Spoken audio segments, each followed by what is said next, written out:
Dengan demikian, maka keterangan kejaksaan selama ini yang menyatakan saat itu Indonesia sedang mengalami surplus gula terbantahkan berdasarkan keterangan saksi di pengadilan. Itu yang pertama.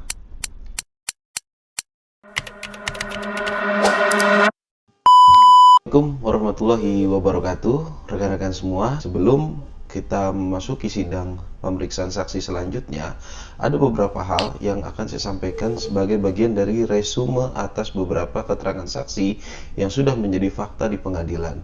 Di antaranya yang pertama, bahwasanya Kejaksaan Agung menyatakan Pak Tom Lembong pada saat menjabat sebagai Menteri Perdagangan saat itu melakukan importasi gula pada saat gula surplus.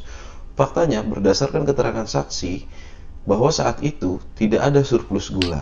Dengan demikian, maka keterangan kejaksaan selama ini yang menyatakan saat itu Indonesia sedang mengalami surplus gula terbantahkan berdasarkan keterangan saksi di pengadilan. Itu yang pertama. Yang kedua, kebijakan Pak Tom Lembong dalam mengatasi kelangkaan dan tingginya harga gula itu dilakukan secara transparan dan akuntabel. Transparan di sini adalah seluruh surat membuat korespondensi terkait pelaksanaan impor itu ditembuskan kepada kementerian terkait, dan akuntabel seluruh pencatatan atau laporan mengenai jumlah importasi gula yang dilakukan dan distribusikan itu tercatat dan terlaporkan dengan sangat baik. Untuk itu wajar ketika pada 2018 BPK dalam audit tata niaga impor gula menyatakan tidak ada kerugian negara ataupun perbuatan melawan hukum ataupun penyalahgunaan wewenang yang dilakukan oleh Pak Tom Lembong dan masuk dalam kategori korupsi. Atau kayak punya portofolio panjang yang ketiga, lebar, tapi yang bahwa berdasarkan fakta keterangan saksi di pengadilan tipikor sebelumnya kasih apresiasi. Dinyatakan secara tegas namanya juga anak muda, bahwa memang saat itu Indonesia kondisinya sedang tidak baik-baik saja atau tidak sedang mengalami surplus gula. Untuk itu dibutuhkan kebijakan yang langsung diambil oleh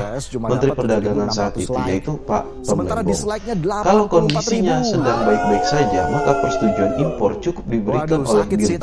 Tapi berdasarkan keterangan saksi di pengadilan, saksi tersebut adalah saksi fakta bahwa diketahui kondisi Indonesia saat itu sedang tidak baik-baik saja terkait masalah gula karena minimnya stok. Yang kedua, tingginya lonjakan harga gula. Untuk itu, suatu hal yang sangat dibolehkan kebijakan tersebut diambil oleh Pak Tom Lembong untuk melakukan importasi gula dan menandatangani langsung persetujuan impor gula.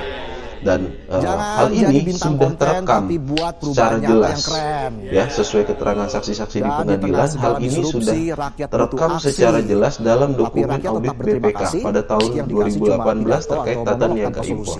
Dan saksi-saksi ini sebagian besar semua diperiksa dan diminta keterangan oleh BPK terkait audit tersebut. Nah, itu yang menjadi pertanyaan kita tentunya.